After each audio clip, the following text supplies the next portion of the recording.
Gentlefolk, ferals, and domesticated cryptids, I am back for episode 19. I cannot believe we have done 19 episodes of Wonder Bathos. I am here today with a fantastic guest, I'll say. He hails all the way from the land down under, DanFantastic. Dan, how are you doing today? G'day, mate. I'm doing well. Good. Very well. Good. Sunny day in the south of Australia here. Now, when you say sunny, what is the temperature outside? Because I bet it's something ridiculous. I think we're only no, because we're going like we've finished with summer. I think we're going into autumn now, which is fall for you. It's 22 here, which for you means 71.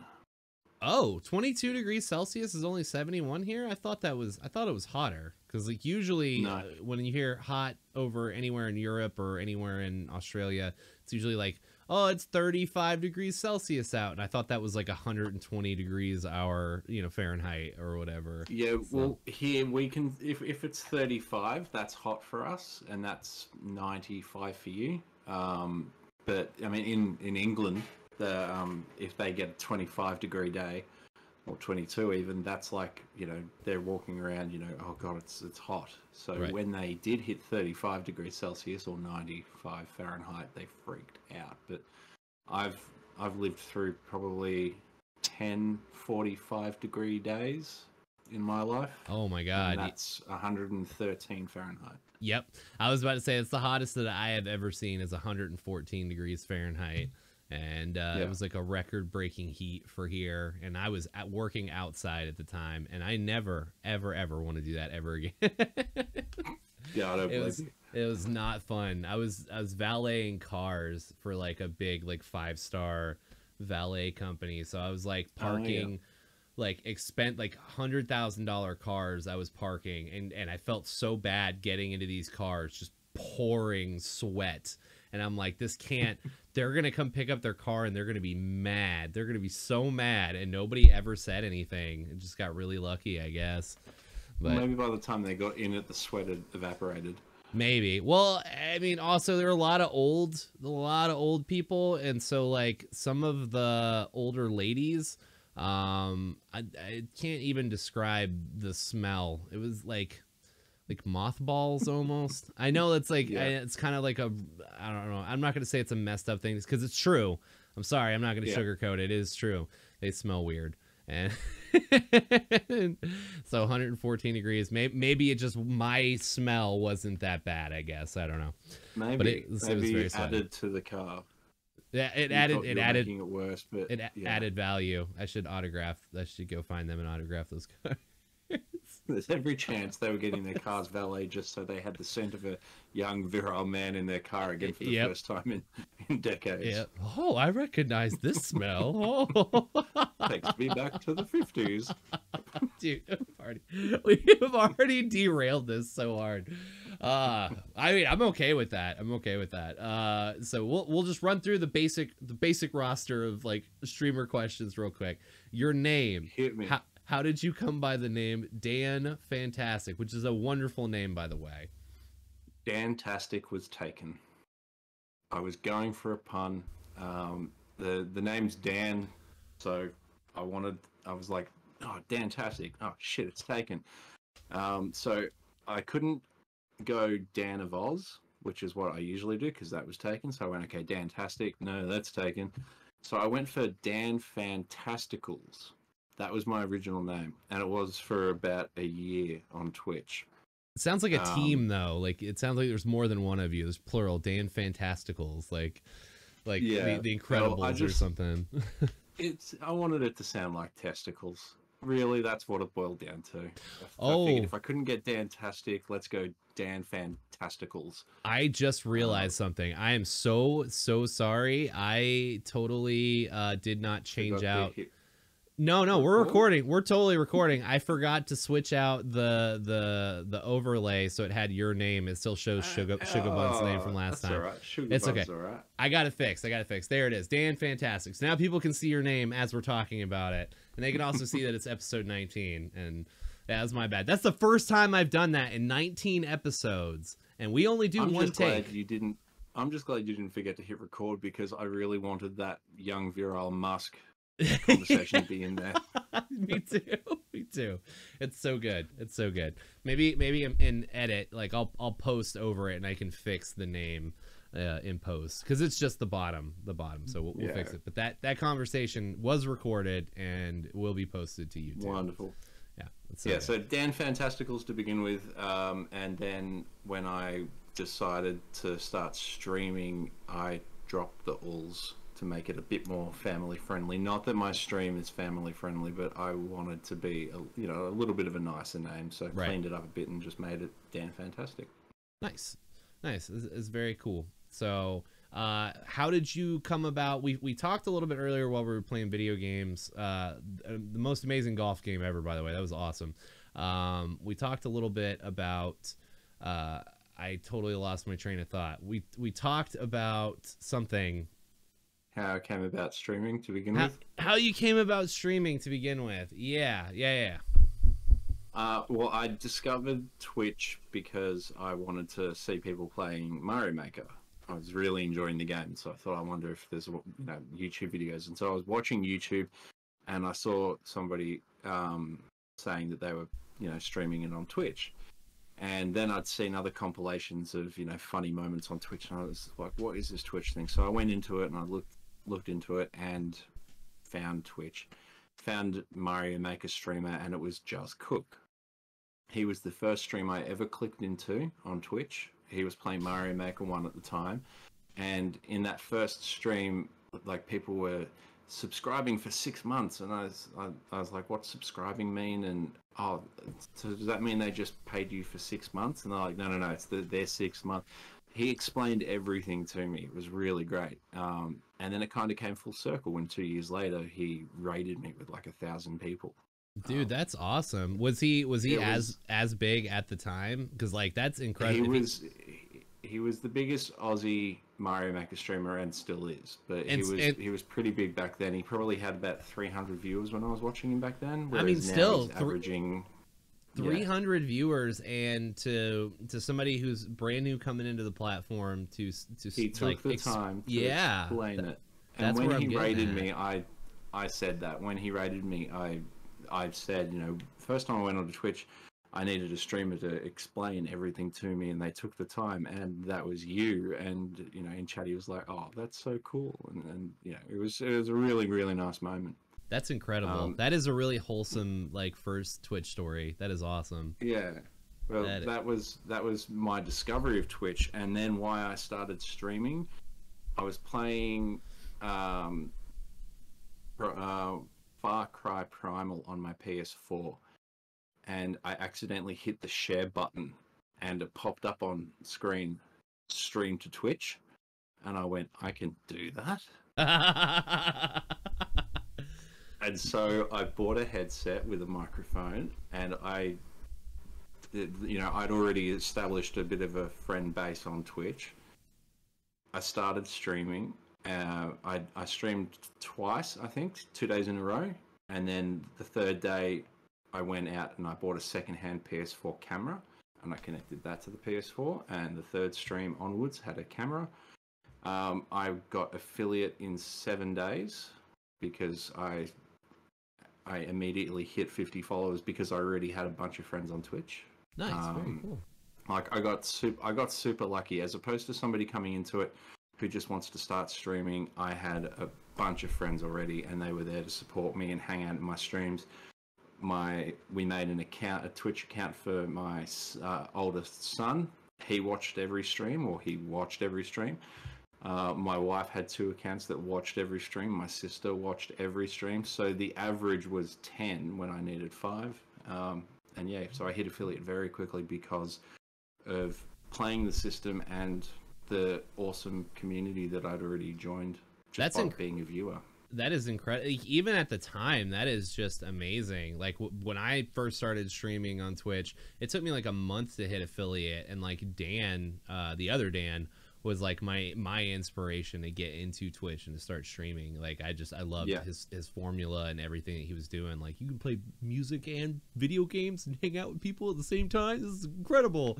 And I just remember seeing it was so awesome. What Tanuki Dan, or the Northern Hemisphere Dan as I call him, has, you could sell that. He is incredibly unique, and I enjoy his streams so much just because he's just such a positive person. It's a perfect storm of like just the right amount of positivity, but he's like very real about it. Like, it's not like, oh, we got to be happy all the time. Like, he definitely like recognizes, you know, that people have bad days, and like the world's not like all glitter and rainbows.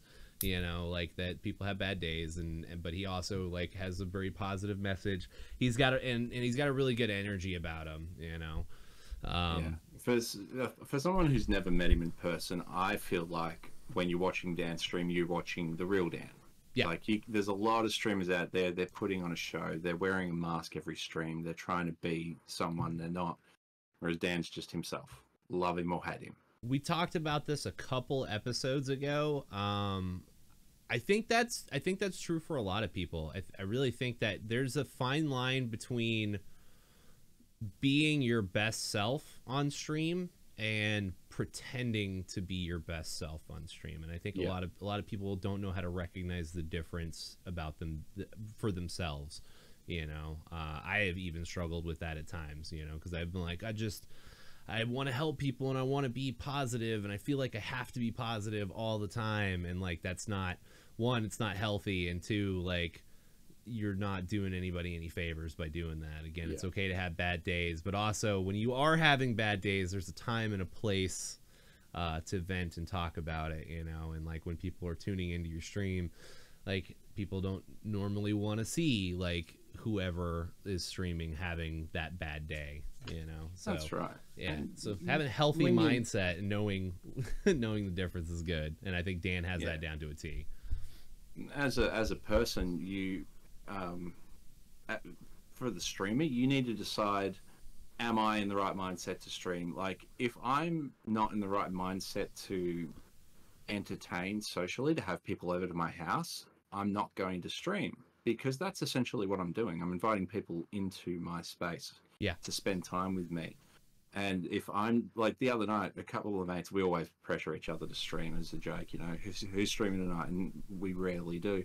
But, you know, I said, no, I'm that exhausted, it would be the most dull stream, and I just didn't stream. But then an hour and a half later, I was introduced to this hilarious game called Roundabout. It's just utterly stupid, and it made me happy, and it got me in the mood for a quick 90-minute stream. Right. So I streamed for 90 minutes, we had a blast, and I finished up. Dan's in the position where he's wanting to stream full time. I'm in the position where I just do it if I feel like it.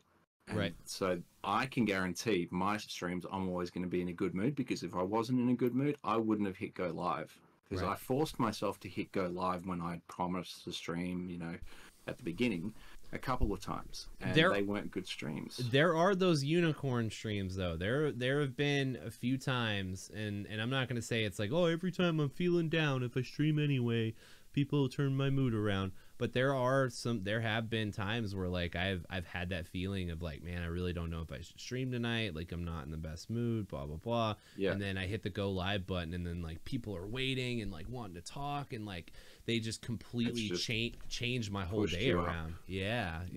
And like that was and that's like, happened with me as well. But I think I've lost that passion for streaming as much. Like, if I can, like, I don't know, streaming for me right now is really difficult, because I've moved from a tiny room with no door to a big room. I'm in our old theatre room, also with no door, and the teenagers' bedrooms are right there. And Dad Dan and Streamer Dan are two very different people. Yeah. And I don't want my kids listening to some of the shit that I sprout on my stream. I'm brutally honest. I'll tell stories of the past, stories they're not going to want to hear. And so it does make it difficult. That's why they've been in another state for the last year with my mother-in-law on holiday. I've streamed 3 times in the last week, because they haven't been here. And in the last 6 months, I've streamed 5 times total. Right. So it's making it. If I had a door on this, leading into this room, it'd be a different story. I'd probably stream more often. So you need some soundproof foam and a door with a lock on it. And a door. I said to a friend of mine, because he said, "Why don't you stream anymore?" And I said, "Because this room doesn't have a door." And he said, "How'd you get in there then?" I was like, "You idiot." It's so good. Oh man, I love it. The dad jokes already. It's so good. It's so good. So I guess that kind of answers the next question. Like, what are your goals and aspirations from streaming, or with streaming? I know that you said earlier while we were playing that you have a job opportunity that's on you. You know, if they're offering you something that you're happy with taking, but if you do end up taking that, it's going to be a lot more time out of your day, and so like that could have an impact on streaming as well. Yeah, definitely.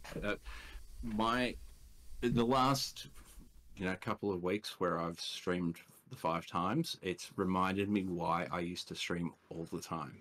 I've really enjoyed it, and I haven't had the viewer count up at all, because I haven't wanted that as a distraction, because I really used to care about numbers. That, if I had over 20 people, I was in the best mood, and that was great. If I had 5 people, I was still happy with that. But if I had one person and I knew that I was essentially talking to, my chat bot or something like that, then it would affect my streams. But now that I don't know how many people are watching me, that's helped considerably.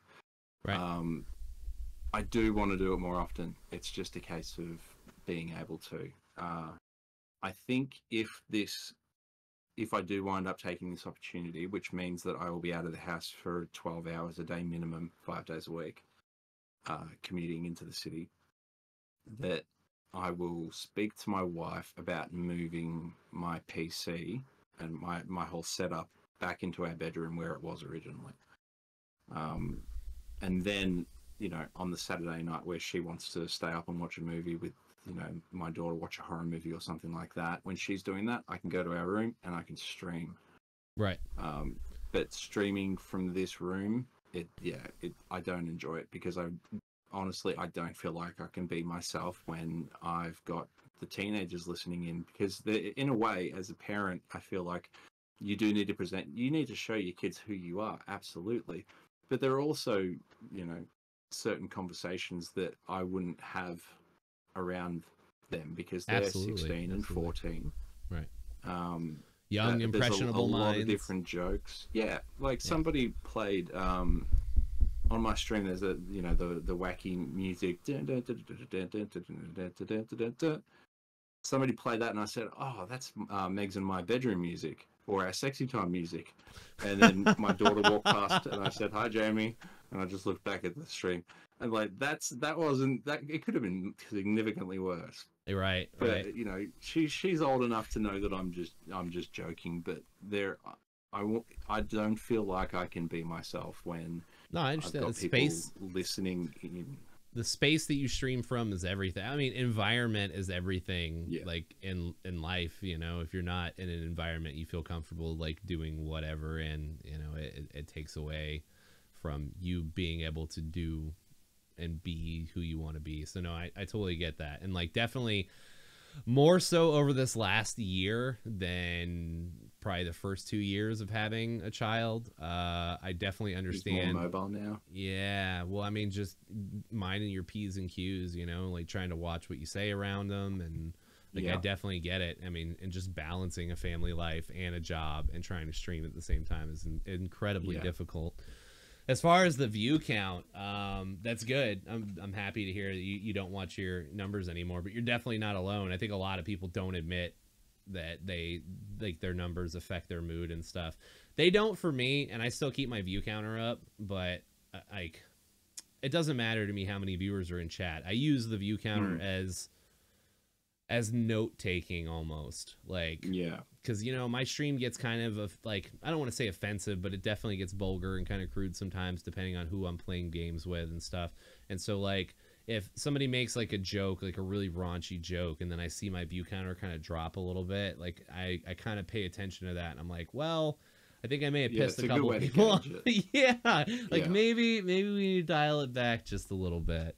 And so like for I me, played it's a tool, but also yeah. I'm not only streaming when I want to stream. Like I'm trying to be consistent about it. You know, like I do want to grow and stuff, but it's more for me than anything else. Like I just want to see myself be successful with it because of the time and effort and the passion that I have for it, and because of the amazing community that you and I are both a part of. You know, I love I love it. You know, and I want to be like one of the guys. You know, I want to be one of the cool people. You know, and so I put a lot of passion and stuff into it. But I think it's incredible that people can do that, you know, that you can just up and stream when you want to. Like you're not putting out schedules, you know, like you're not worrying about consistency. Like you just stream when you feel like streaming. And we have a bunch of friends that do that, and I think that's awesome that people can do that. And sometimes I think that works out better because then people are like, oh shit, DanFantastic's on, he's streaming, I haven't seen him streaming forever, let's go hang out in his chat, you know.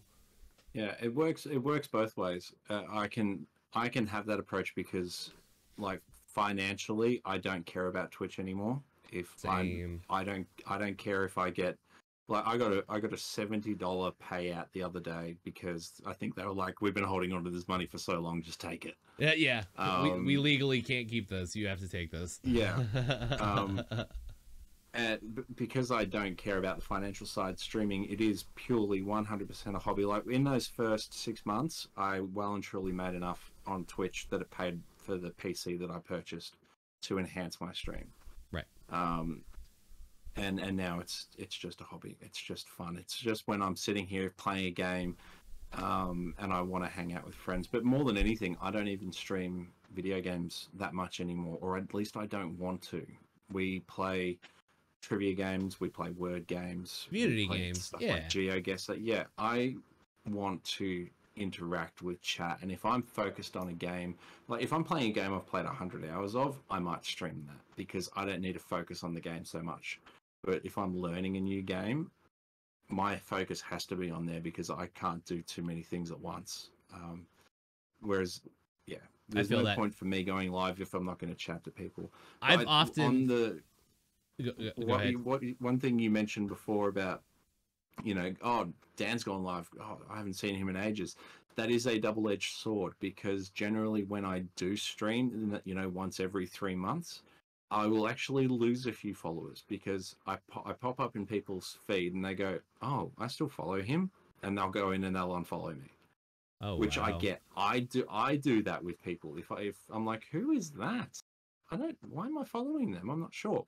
And if they've got less, like I've got this little rule in my own head, if they've got less than 500 followers, I won't unfollow them because I don't want them to, you know, I don't want them to see their number go down and feel bad. But if they've got, you know, like 5,000 followers, I'll just be like, you know, I don't know who, I don't remember even following you.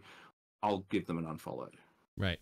Because I'm just clearing up my feed, if you will. Yeah, no, it makes sense. It makes sense. I did a purge at the beginning of this year where, like, I unfollowed some people, mostly just dead accounts and stuff, you know, because, like, yeah, it's not doing anybody any favors to follow accounts that are never going to come back again. But also what brought it on was, you know, I found a tool that removes bot followers, right? So if you get a bunch of bot follows, it'll go in there and clear those out, man. And there was like 60 of them following me, and so like that was it. I was like, oh shit, I'm getting so close to this next milestone, and I'm like, now I gotta lose 60 people, but it's starting to pick back up again. And a part of me wishes I had a higher follower count because I started streaming at the same time as another Aussie, and he and I had very similar streams, except his was a little bit more on the family-friendly side as far as language is concerned. Right. But same numbers, same everything, similar schedules. We did a lot of stuff together as well. And he kept it going for about 3 months longer than I did. And because of that, he's now sitting at about 1,200 followers, and I've been resting at 600 and something for, well, a year, just because I stopped. And a part of me's gone like, it would have been nice to get to, you know, the up above 1,000.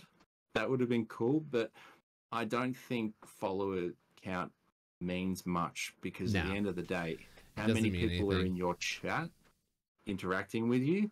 To me, that's what's important. It's not how many people follow me, how many people actually tune in and chat. It really is. That's what I care about. It really is. An advertiser, I mean, even if you were looking at like an advertiser or like some sort of sponsorship, they're not going to look. They might look at your follower account, but I doubt they're actually going to take any stock into that. They're going to look at how many people actually are watching your stream. So like if you have 1,000 followers and only 10 people and only average 10 people, that's not as good as only having 100 followers and having 50 active people in your chat. You know what I mean? You're still 50% versus 1. Yeah, you're still way more successful. Those follows don't mean anything, especially the digital era of bot accounts and being able to fake your numbers and stuff. Sorry to segue from this, but I saw an interview with some artist manager, some Spotify artist or SoundCloud artist or something, and it was an interview with the dude's manager, and he was coming out about pretty much falsifying his numbers. He was like, he's like, it's super easy, it's not illegal. He's like, I come up with this algorithm or whatever, and like it just sets these bot accounts to keep listening to these songs over and over again, and now he's got 1 million listens on whatever song, and he was like, until they make it illegal or like do something about it, like why wouldn't I do that? And I'm like, man, it's really kind of fucked up to do that. I would never want to fake my way to the top, but it's like this is a digital era that we live in, and so like I think that the days of just those numbers, and they're not going to look at, okay, well, 1 million people listen to this song, so it must be a good song, we're going to put it on the top 100 chart. I think they're going to find some other metric to gauge it on, is kind of where I'm going with that, because I think it's too easy to fake your numbers these days. So no, you're not wrong. You you see all the follow bots pop up when I'm watching other people streaming, and now Twitch have even enabled the shield thing to try to stop it. That thing is scary, because like it goes on and it's like it puts your whole stream in a lockdown. I've had a couple mods activated on accident, and I'm like, what did you do to my stream? What happened? It's pretty wild that does that. No, I was gonna say, we've talked about streaming for a good 27 minutes now. I was gonna see if you wanted to segue into. That's usually how most of these streams go. I like to pick people's brains and get kind of their take on streaming, and like, because that's usually how I met it. That's how I met you. That's how I met everybody else that's on the show. Yeah. It's through streaming. So like I like to hear everybody's origin stories and where they come from, and shed a little bit of light to the audience watching at home, or people who are tuning in for the first time. Who is DanFantastic? Where does he come from? So they know that you're not some famous streamer that I brought on for clout. I am the most famous Dan in my house. I can say that with confidence. I'm sorry, I take it back. I was wrong, everybody. Dan is famous. I mean, you kind of are though, house, dude. Think about how many people. Think about how many people here in the States, in our circle alone, that know you, and that love you. Amber popping in chat is like, "Oh my God, it's Dan. I love you." How many friends do we have that are like that here in the States? Like you can go to your friends out there in Australia who don't know about Twitch and be like, "Look, I have a following in the States. Like I have a following and a group of people that love me as a person, and love that I'm a streamer and that I'm a part of the community and stuff." And I think that's incredible. I do that all the time. I'm like, hey, you guys at work, I don't know if you knew this, but I have friends in Australia, I have friends in Scotland, I have friends in the UK and Canada. I think that's, and I don't have any hesitation in using that word either. Because I do feel that way. We don't just hang out on stream. You mentioned Amber especially. She holds a very special place in my heart, because she's just one of the most amazing humans. And we've had some great chats, and we've played games together, and we've laughed. And she's been there for me. I'd like to think I've been there for her when she's needed it. And, without Twitch, I wouldn't have had that. I had one internet friend before Twitch happened, and the way that came about was just ridiculous.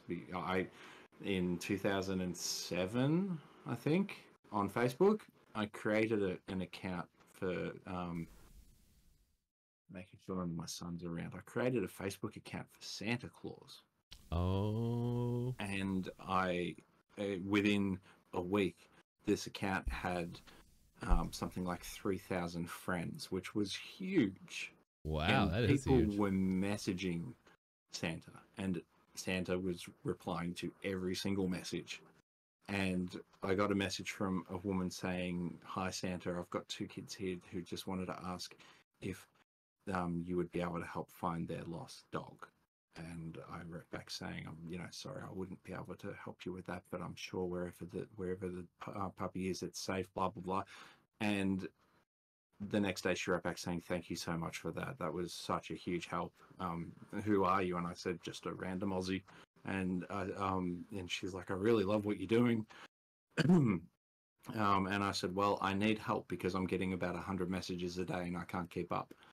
And she joined forces with me. And for the next 6 months until Facebook shut the page down, she and I were Santa. And they shut it down when we hit about 15,000 followers or friends. They shut you guys down? That's awful. Yeah, because we weren't the real Santa. We were just pretending. They don't know that. Facebook doesn't know that. They didn't go to the North Pole and find out. Like, I need verification. But they shut us down, but she and I are still in contact all these years later. That's awesome. Before Twitch, my only internet friend. That's the most wholesome story I've ever heard. But now that you mention it, like, yeah, before Twitch, I had like a close group of like gaming friends that I met through Call of Duty when I was younger, and like I flew out to across the country for 9 days to go hang out with some friends that I had met online, like gaming and stuff. But that was about it. Like, I really didn't have like, I had just all my IRL friends I was friends with on Facebook, and like before that it was MySpace, and like those were all people I knew though. I didn't really get close with anybody over the internet until Twitch happened. And Twitch has done some big things in a lot of people's lives, and I think that's incredible. But still, it's not as cool as becoming Santa Claus for a while. Oh my god, that's awesome, dude. GG to that. It was interesting. My first foray into Facebook, right at the beginning of it all. Really? So that was right when Facebook started? That makes more sense too. So yeah. Did you find like some weird stock photo of Santa Claus to make the profile picture, or? Spot on. I found the most wholesome looking Santa I could find, and I used that. That's so good. Most realistic beard. I love that so much. All right, I am like anxious over here to start asking the Australia American questions. So like, we need to test each other's knowledge. I have two Australian questions to ask you right off the bat. Okay. One, I know that you pronounce it Aussie, like it sounds like OZZ, like Aussie. Is that just part of the accent, or is there a reason that you pronounce it like that when it's AUS, or is that correct? Teach me grammar here. Say the country I'm from. Say the name. Australia. Australia. Well, that's how I would say. So you're saying Australia, whereas with our accent it's just Australia. Like we kind of shorten everything. Australia. So, it's for me. I live in Australia, and or Oz, but we don't say, like, in my head I'm not saying OZ. I'm just saying AUS, but Oz. Do you want to hear my Australian accent? I would love to. This is my Crocodile Dundee. I'm ready to be offended. That's not a knife. That's a knife. See, that was good because you didn't try too hard. Yeah. When Baywatch came here, they had a couple of episodes based in Sydney. They had Australian actors playing Australian lifeguards that they worked with, and they had to get the Australian actors to put on fuller Australian accents. So instead of saying, there's a shark in the water, quick, we need to get it out, they'd be like, "Oh, crikey, there's a shark in the water. Quick, get everybody out. Does anybody say that? Phone. Does anybody say that, or do you guys really say crikey? Crikey. Nobody says crikey. I know so. Probably because if you say crikey, people think you're forcing it. Like even my son the other day, he said my friends at school said nobody says g'day anymore, and I told them that you did. Because I do. To me, it's just a g'day, mate. How you going? It's not like a g'day. How you like? I'm not playing on it. If I came over to visit you and you took me to the, we went to Walmart or something to show me what it looked like, and we walked in. If there was a people greeter at the front door, I'd walk in and say g'day, how you going, and just keep walking. It's just part of how I talk. It's just a word I use. Like Amber is constantly dropping the y'alls. For me, if I said y'all, I'd have to force it. You sound better saying it than I do, and I use that word all the time. I can't not stop myself from saying it, and it's, I just can't. It's a part of me now, and so I think that's y'all is like my good day. I think no, Aussies are very well known for shortening everything. We shorten words like there's no tomorrow because we can. It's just how we talk. It's very laid back here. Do you think it's something that's being phased out of Australian culture? Like maybe like if anything, it's being brought into the rest of the world with like selfie. Well, good day. Like that's been like a well-known Australian thing. At least that's always what Americans were brought up and like shown about Australia is like that's the first thing. It's like they all like the accent and then they say good day, and then the dingo thing. Well, that was my second question. It was about the dingo. Was that just a completely American thing that they made up, or like was that did that really happen? So that really happened. It's one of the unsolved mysteries. Half of Australia think that a dingo really did steal the Chamberlain baby. Half of Australia think the mother killed the baby. Oh my God! So there's a story behind this. This isn't an urban myth. This actually happened. How long ago? There's multiple movies about it. The first one, Meryl Streep played the mother, and her Australian accent was something to behold. Well, it's Meryl Streep. She overacted the shit out of it. I don't even have to see the movie. Like it's Meryl Streep. Yeah, no, it's a well-known thing. It happened, and she said the words, a dingo stole my baby, a dingo ate my baby, all of that. And for whatever reason, it stuck in the minds of Americans. Just like put another shrimp on the Barbie. To begin with, we don't call them shrimp. We not one Australian calls them shrimp. Here they're called prawns. Okay. PRAWNS, prawns. Yeah, prawns. Okay. But because it was an ad for America, they got bloody Hogan to say, "I'll throw another shrimp on the Barbie." Nobody barbecues shrimp or prawns. It's sausages, burgers. Right. Lamb, do you say Barbie though? Is that? Yeah. Come over. Hey, do you want to come over next weekend for a Barbie? Absolutely.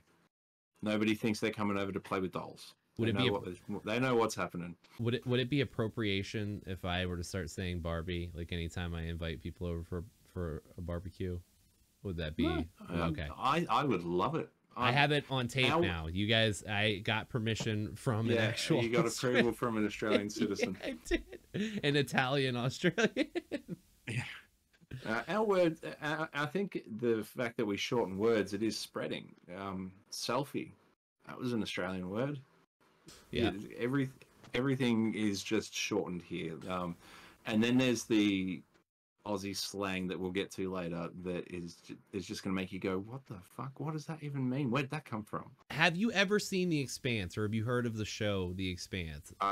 I have heard of it. I haven't gotten into it yet because there's just so much to watch already. Yeah, it's six seasons, but my God, is it phenomenal. But just basic, real long, too long, didn't read. There's like three main factions. You have like the Earth people, the Martians, and then you have like the Belters, who are people who just live in space on like asteroids and stuff. Yeah. Now, over however many years, I think let's just say it's 200 years in the future, over that time, the Belters have developed their own language, and it's all like short speak. and it sounds like a mixture of like, I'm not going to say it sounds like a mixture of Australian, but like kind of the same thing where they just shorten a bunch of words and then like a bunch of like slang words. But when they get into it and they start like talking in full conversations, it's very hard to understand what they're saying. But as you're reading it, like reading the subtitles or whatever of what they're saying, it all makes sense. You're just like, whoa, I know that word. I know that word. And it's all just mushed together. And I do think that we are, as a society, headed towards something like that, especially with the internet and with all these cultures colliding 24 hours a day, all day, every day on the internet. I feel like we are starting to develop like a new language that is going to be all slang and short speak, and it's just going to be like one giant language at some point. Seems sus. Seems that sus. Is now a perfectly acceptable sentence. Yeah. Whereas 10 years ago, that sounds suspicious.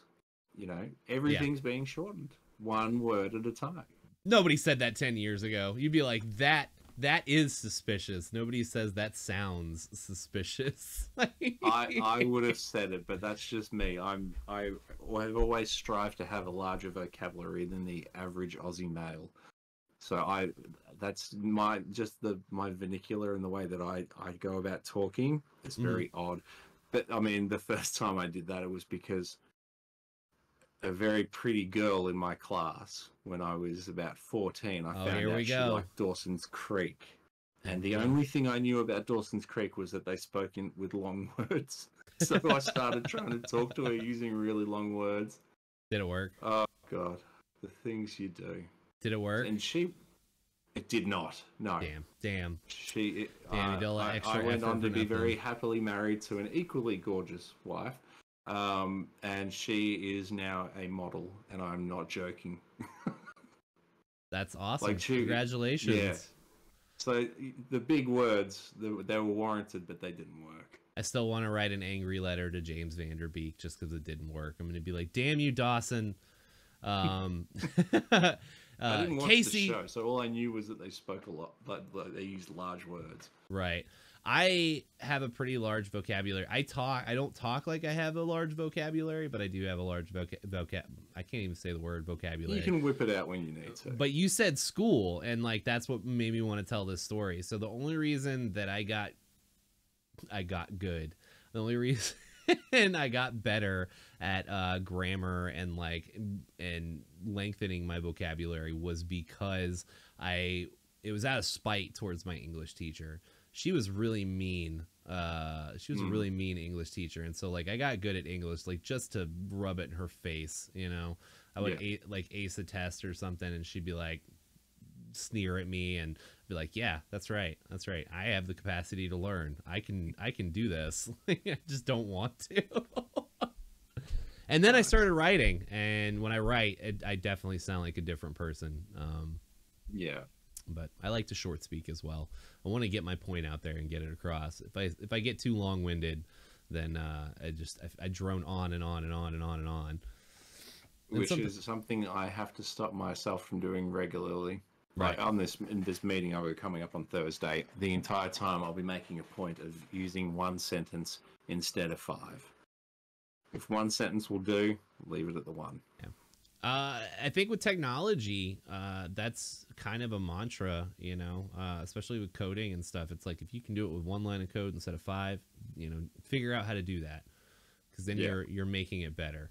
And so I definitely agree with that. And good luck, best of luck with trying to just come up with 1 line. You just need to be real stoic and just cross your arms and they're gonna ask you a question and you just got to give a short response, you know. And if it's a yes or if it's a yes or no answer, you just got to be like, you know, just kind of grunt at them. Maybe. It's gonna go so well.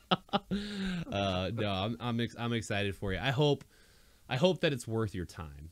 Let me just say that. I hope that it's worth your time. Yeah, no, it will be. And I hope they don't finding out at the very least. Yeah, and I hope they don't try to, you know, ooh, shiny object and talk you into something that's going to end up being awful later on. You know, I don't want the shiny object is in the form of money. As I said to my wife, if this thing, like, I'm going to give it 3 months because I don't need this. We don't need this. So I'm going to give it 3 months of my time, and I'm going to put everything I've got into it. And if at the end of 3 months, okay, this is actually pretty brilliant, fantastic. If not, back to just what I was doing already. Nice. Easy. I'm fortunate to be in that position. Well, good, man. That's awesome. I wish the best of fortunes to all of my friends. So to hear victory stories and like, yeah, we're doing pretty good. I love hearing that. That's a good thing, especially in this day and age, because it is chaos over here in the States. We're doing better than we've done in the past. Right. That's what I kind of put everything down to, because we've had some very rough times and very tight times over the 17 years we've been together. Right. Right. So when you look at where we are now compared to 10 years ago, yeah, I've got no reason to complain right now. Things could always be better, but they're not like they're not nearly what they were once before. Right. That's crazy. I feel like I'm looking into like a mirror or like the future kind of, because you said you've got a 14-year-old and a 16-year-old. You and your wife have been together for 17 years. Me and my wife, we've been together 6 years. We have our second child on the way, so it's like, dang, if DanFantastic is what I'm looking like in the future, whatever, another 10 years from now, hell yes, bring it on. I'm here for it. Yeah. Crazy lifestyle as much as possible. Yeah. So, do you want to quiz me on some anything? I will. Throw some slang at me. Throw some slang. I've got a list of some words, and I'm going to go into a lot of them not knowing whether or not they're commonly known. So you might go, "Oh, that's easy. Yeah, got it." And then there's going to be some that will really stump you. So I'm going to start with one that I think will stump you. Before you start, I am going to answer as honestly as possible. I'm going to tell you the first thing that comes to my mind. Okay. Okay. Let's go.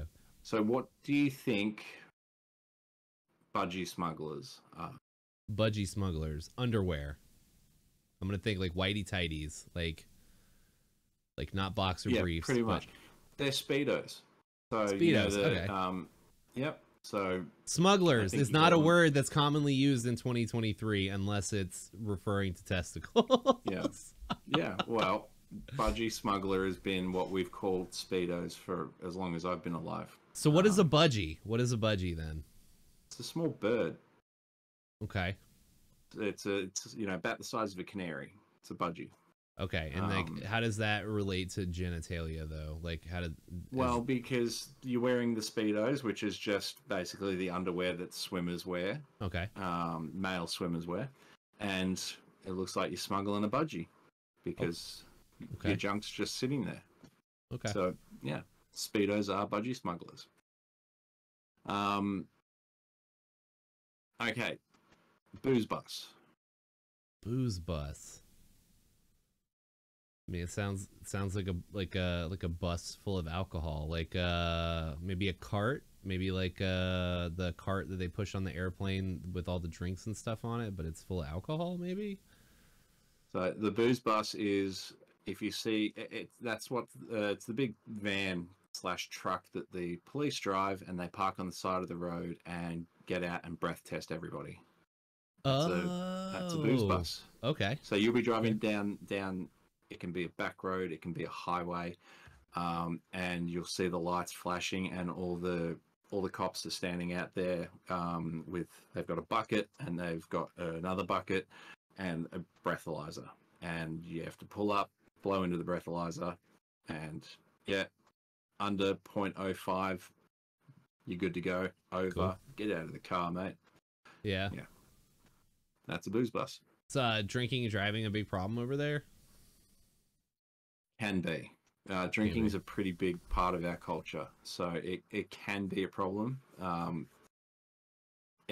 think because there are things like the booze buses that are incredibly random. You never know when there's going to be one. They ever just show up at like 2 o'clock in the afternoon. Absolutely. Really? Absolutely, because that's when a lot of tradies finish. Tradies are what we call tradespeople, like a sparky, an electrician, okay. A carpenter, a roof tiler. Are they carpies? Sparkies and carpies? Sparkies. So 2 o'clock's a great time to do it because that's when the tradies finish. That's when they knock off.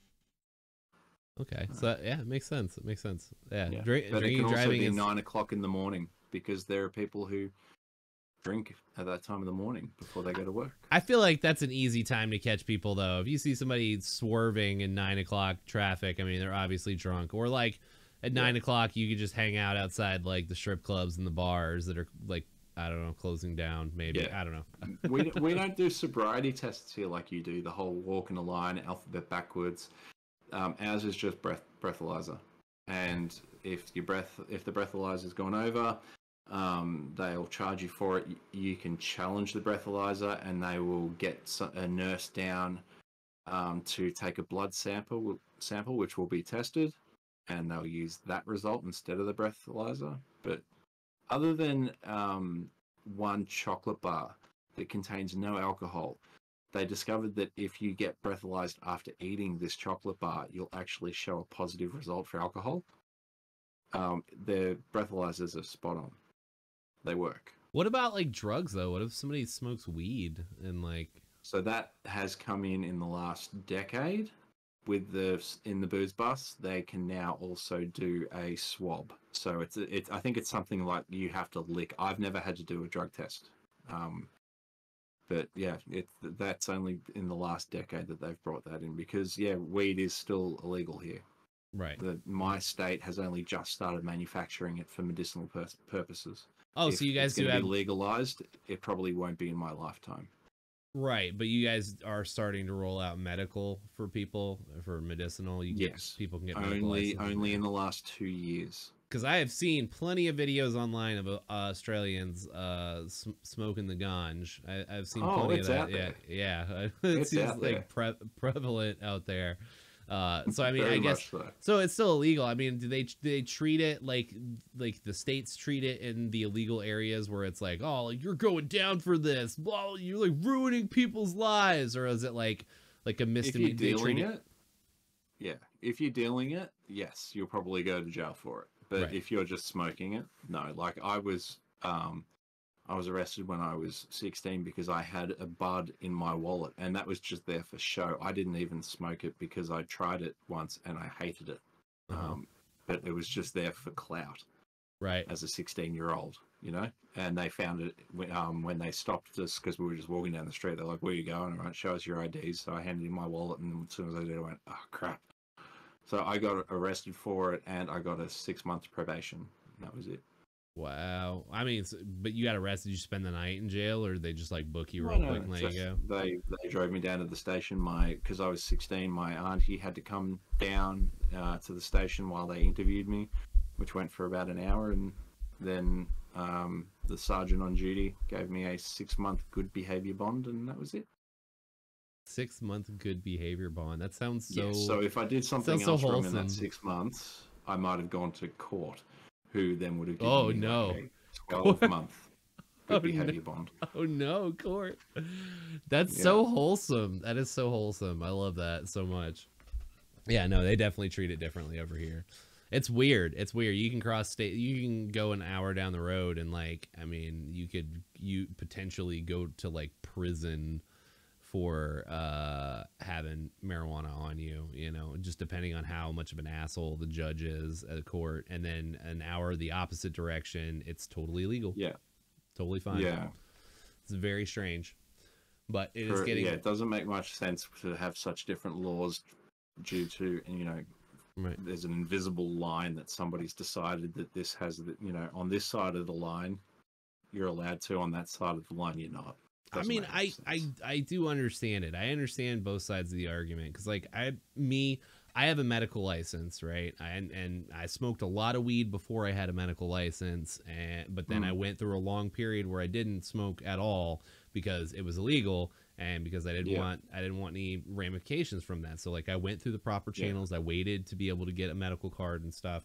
And what I found out, especially now, is like I can't function if I'm high all the time, right? Yeah. It's definitely like you only benefit from it, and I mean, even as a society, really, I think you only benefit from it if you treat it as medicine, you know, and like you have to treat it as a medicine that's as needed. Yeah, you know, if you're doing it all day, every day, and some people are still productive and some people are still like good members of society and can do that.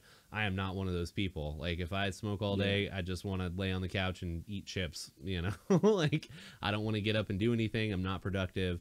So I definitely like I treat it as medicine and like just very little bits. I probably, it may not even be worth what I pay yearly for my medical card for how much I actually use, but it helps me, and I love the ability to have it and use it when needed.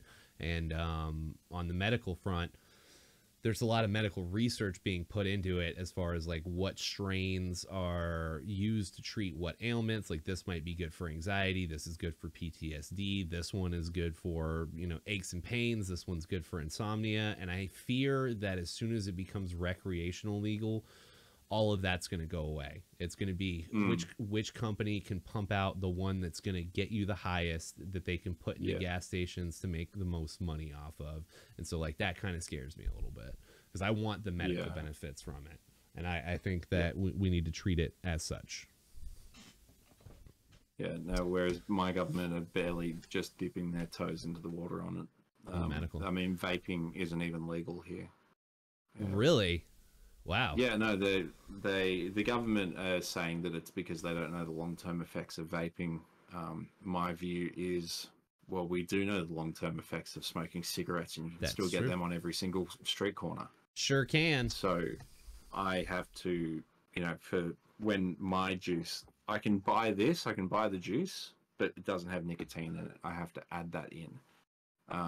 And I'm down to adding only 3 milligrams per 100 milligrams. Now, I mean, I assume that's legal for you to do it yourself, right?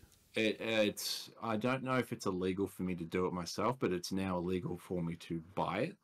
So there are ways that you can get it now. Cool. But 6 months ago, they made it illegal to get with it pre-mixed with nicotine.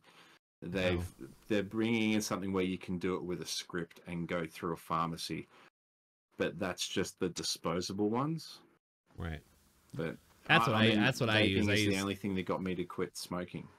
I use the disposables. Same. I have not had, me and Kama have both been quit off of cigarettes for 2 years now, and we want to quit vaping. Like we do. We're on we're on the slow track. We are trying to quit vaping as well, and it's more of a money thing than a health thing at this point. But just from quitting cigarettes and 2 years off of cigarettes, I mean, I feel so much better. You know, I spent most of my life I spent more of my life smoking cigarettes than not smoking cigarettes. So I'm excited to see where I'm at. To try to get people to quit smoking, they keep increasing the price of cigarettes. So I think at the moment, for a pack of 25s, you're looking at about $35. So it's $1.20 for one cigarette in Australia. It's $35 for a pack of cigarettes. Oh my god! And that's for a small pack. Those are prison prices, man. Like, what? Golly, that is so much money. It's unjustifiable. There are still people smoking though. They're still spending that money. What are they smoking? One cigarette a day? Like, oh my god! No, especially a lot of tradies. You know, you'll see them. They'll just be chain smoking. They'll be going through 50 a day. God. Yeah, I mean, we have people here that do that, but yeah, that is so unhealthy. 50 cigarettes a day, like, oof. Yeah. Although I will say, in high school, I had this friend. His grandma owned a golf course, and so they had like I keep wanting to say a concession stand. There was like a lobby area where you could buy food. Yep. They had a kitchen back there, and they would sell cigarettes and stuff. And this lady was like 80-something years old, and she would chain smoke like 2.5 packs of cigarettes a day, and she lived to be like 90. And it's like, she was very sedentary, like did not get up and do much. She was always sitting in the same chair, chain smoking cigarettes, reading the paper, just letting everybody else do all the work. And she lived way longer than I want to live. I was like, if I make it to 80, I'm happy. You know. Yeah, I've got one grandfather who's 98 and one who's 82. So I'm hoping that I can follow their lead and live for quite a while. But if it gets to the point where people are wiping my ass for me, I think I'm good to go. Yeah, same. I'm all good. I'm all good. One of my favorite comedians, he does this bit where he talks about, he's like, you know, when I hit 75, he's like, I feel like I've made it at that point. He's like, I'm just gonna let loose. He's like, I'm gonna start like doing heroin. I'm gonna buy a Ferrari, and like I'm just gonna be a crazy ass old man. And I was like, that is, oh wow, you know, like what else are you gonna do when you hit 80? Why not? You know, like just get crazy. No disregard. No, I think about that a lot, and I'm gonna be happy if I can see both of my kids graduate high school. You know what I mean? If I can see them graduate high school and get married, you know, and like if I by some miracle I make it to see my grandkids be born, like I'm gonna feel fulfilled in life at that point. Yeah, I feel like I made it. Yeah, you know, and I'd like to see my grandkids graduate high school. Personally, like I want. There's too much that I want to stick around for to see. Like that would be my aim. If I could see, you know, my grandkids finish high school, I don't need to be a great grandfather, but your kids are that far. Your oldest is 16, right? Yeah. So like, so I mean, another 22 years at the earliest. Another 22 years at the earliest to see your. A friend of mine had her 16-year-old daughter is pregnant. You know, so in like realistically, I could be a grandfather in a year's time. Right. If I am, I'm not going to be happy about it. Yeah, I was gonna say that might not be the best idea. You might, you know, wait till at least 18. My daughter came along when I was 21. I found out she was on the way when I was 20, and while I wouldn't change anything because they're all amazing children, if I could put it back by 10 years, I would in a heartbeat.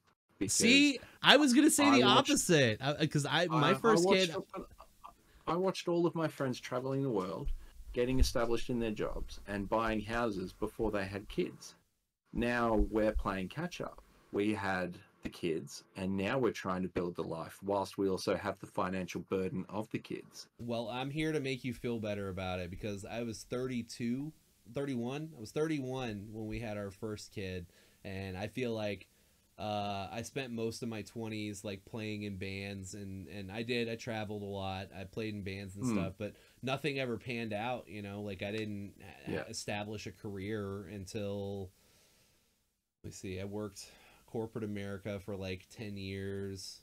So, well, no, maybe I probably started a career, you know, at least got into a job that was going to lead me to something a little bit better, like by my mid-20s. And then now I've started over and I worked my way up to the top of another company, and that's where I'm at now. Yeah. And hopefully there's longevity there. Like, I love it. I love this job and I want to do it forever, but also, I've heard nothing but good things from you about this one. Yeah, dude, it's awesome. It is awesome. But there's always a chance. For my kids, I'd like them to have their career established before they start the family. That'd be great. Yeah. Life doesn't work. Life doesn't do what you want it to, though, sometimes. No, my 16-year-old is testament to that. Yeah. Well, hopefully. You know, hold on. Before we get into the end segment, okay, I have to say this. I watched a interview the other day, and this guy's talking about how parents and kids work, and he's like, it's the same in the animal kingdom.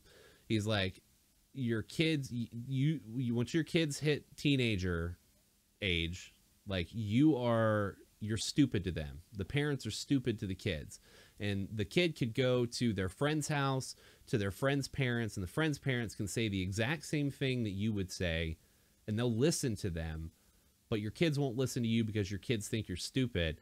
And I was like, wow, that makes sense. But he blew my mind with this. He was like, it's a primal thing that's built into people and animals to prevent inbreeding.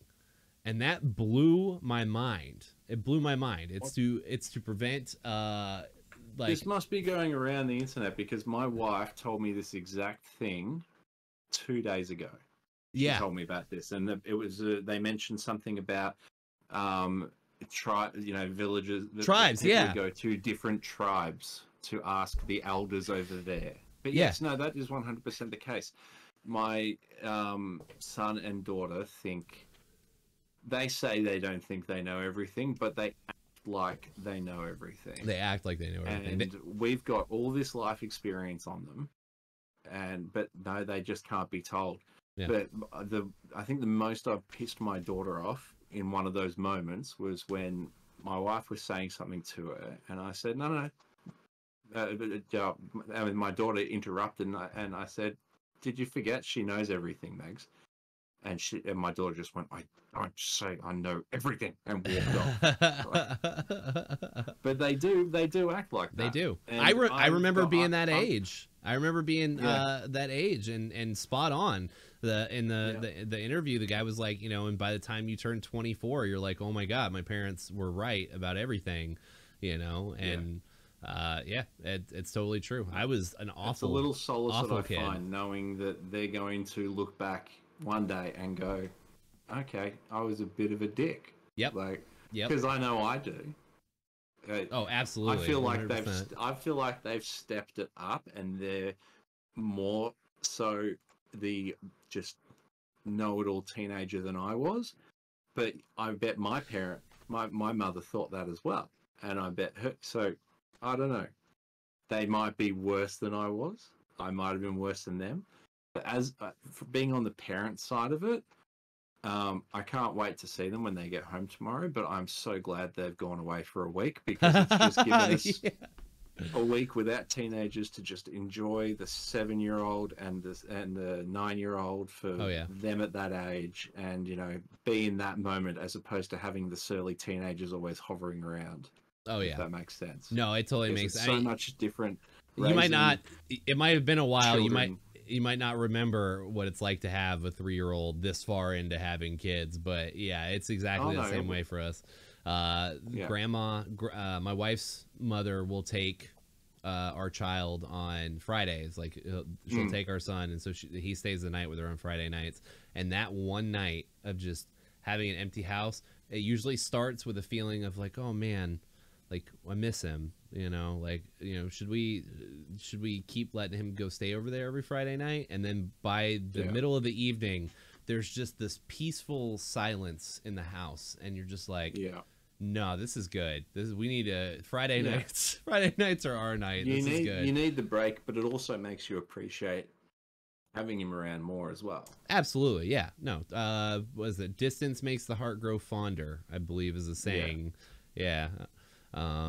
And it definitely does. It makes you missing it, and being away from anything will make you miss it, and make you, especially with kids, because they're your kid. You love them. They're a piece of you, but they also drive you insane sometimes. It is.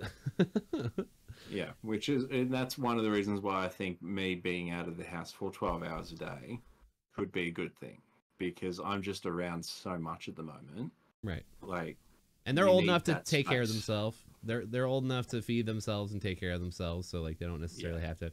Yeah. I can only hope that your kids and my kids, when they hit that teenager stage, hopefully it's as uneventful as possible. Because like I said, I was not a good kid at all. You've seen my podcast, or the original podcast, the first one that I did. Yeah, so you've heard a little bit of my backstory. Yeah, it was rough. It was rough, and I would not wish any parent to have to go through that, because my parents, it wasn't like I was raised. That's why this whole environment thing, I think about it a lot. Like my parents were good people, they raised me right. They raised me to know the difference between right and wrong. They raised me and teach me to love everybody, equally and to love everyone. And I still made terrible decisions as a teenager. Like I didn't believe them. I didn't want to listen to them. I wanted to go off and forge my own path in the world and make my own mistakes. Yeah. And there's a part of me that's grateful for that, because I survived. But then there's the other part of me that's like, if I could go back and change a few things, I probably would. Yeah. So, but We are an hour and 9 minutes in, and this has been one of the funnest conversations. And that's not even a word, but I'm using it. One of the funnest conversations I think that I've had doing this podcast. It has been an absolute honor having you here. And before we go, I have to ask you the big end question. So Okay. if I were to put you on a pedestal, or I keep saying pedestal, if I were to put you on a podium in front of a million people and you could say whatever you want, you could, some people have done mental health awareness. Some people have just, be kind to others. A couple people have used it to self-promote things that they have going on. There is no wrong answer here, but the spotlight is yours. The microphone is hot. Like, what would you say to a million people right now? I would just say, I think I'd go with the be kind line. You never know what sort of a day the person you walk past on the road is having. So even just saying, "G'day, how you going?" Acknowledging a stranger as you walk past them, that can make a massive difference in somebody's day. I think so as So well. let them know that they're not invisible. Because in Australia, we have something, you might have it there as well, it might be international. It's called Are You OK Day. And it's just a day where they encourage you to get in contact with somebody you haven't spoken to in a while and say, "How you doing? How's things? You all good?" Right. Just, I would want to encourage people to do that more. I agree. I agree. Like It is whenever often a male friend of mine has, his partner has a baby, they call me to tell me the news. I'm like, "That's fantastic. How's mum? How's bub? Great. Now, how are you? Because you just went through a lot." Yeah. You and dads are very often overlooked when it comes to the birth of the child, and so they're overlooked just like so many people already are in society. So check in with people I agree. regularly. I agree. See how they're doing. I try to be, I don't try to, I am kind to everybody, unless I'm given a reason not to. And then Not to. Yeah. and then even then I won't antagonize or like No, you just will not address it. I will remove myself from the situation. Yes. Yeah.